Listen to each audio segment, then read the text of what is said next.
My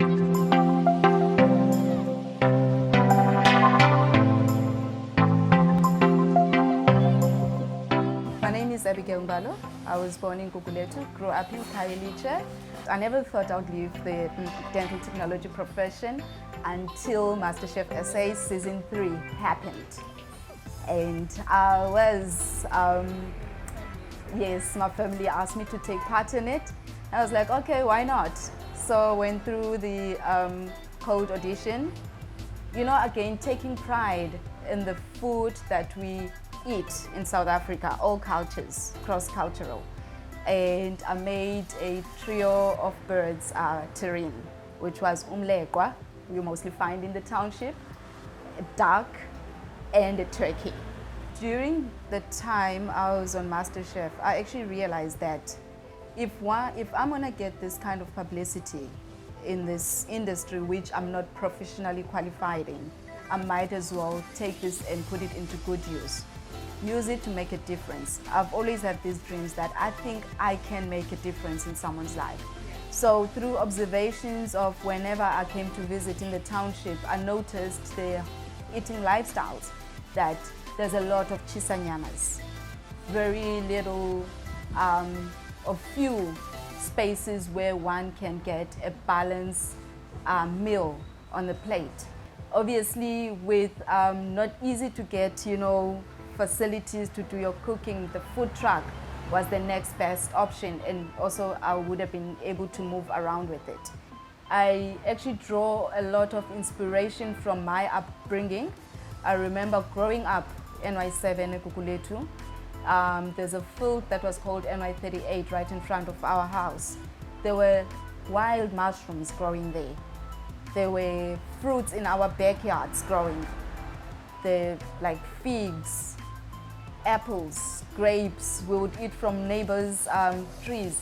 But if you go back there, none of that is there anymore. And I would like to bring in a reminder to people what happened to those four-roomed homes that we grew up in. Hence, again, the name of the business being four-roomed legacy culture. It goes back to that culture of the four-roomed homes that we find in the oldest townships of South Africa.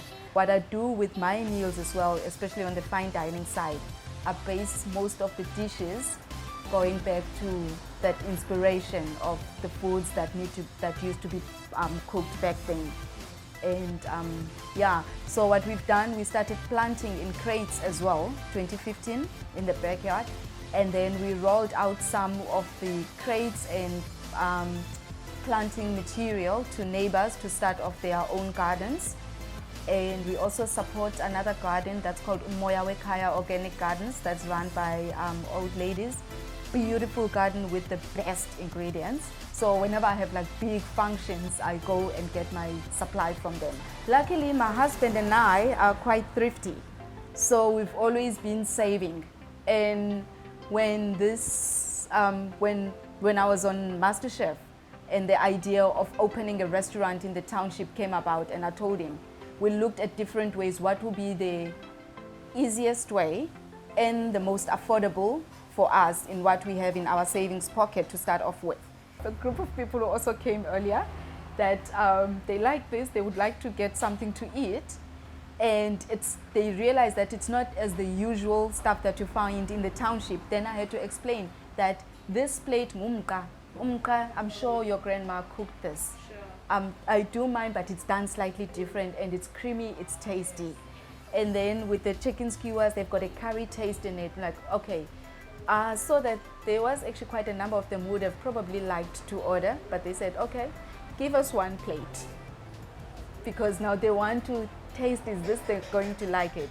And they would have been interested on umleqwa, that dish there.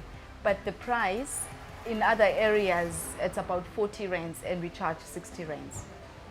I cook it for a long period. It's soft, it falls off the bone.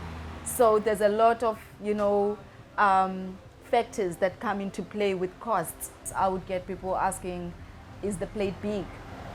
Sometimes it's not about a big plate, but it's about the nutritious meal you will get in your plate. This is more like, you know, a prototype of what we're capable of doing.